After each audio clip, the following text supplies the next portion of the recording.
दार्जिलिंगमध्ये गेल्यानंतर ना चव, इतिहास आणि निसर्ग यांचं जर तुम्हाला सुंदर मिश्रण हवं असेल तर चला आता मी तुम्हाला पुढे गेल्यावरती नक्कीच दाखवते.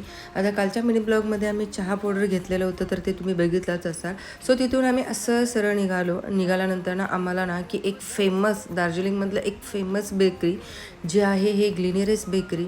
हे खूप फेमस आहे. ब्रिटिश काळातलं आहे हे. 1935 साली सुरू झालेलं आहे हे.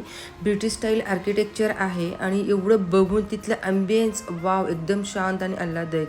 इथे आल्यावरती आपल्याला फ्रेश पेस्ट्रीज मिळतात, मफिन्स मिळतात, डोनट्स, पॅटीज, ब्राउनी आणि खूप काही आपल्याला मिळून जातील. चॉकलेट इक्लेअर एकदम मऊ आणि स्वादिष्ट आहे. फिश पफ आहे, बाहेरून एकदम कुरकुरीत आणि आतून मसालेदार आहे. आणि इथली कॉफी काही विचारूच नका. आणि इथलं लोकेशन तर जबरदस्त आहे. आणि इथे वरच्या मजल्यावरती ना एक सुंदर रेस्टॉरंट आहे आणि जिथे तुम्ही आरामात जेवणही करू शकता. हा व्ह्यू तिथलाच आहे. जर तुम्ही इथं आला तर नक्कीच भेट.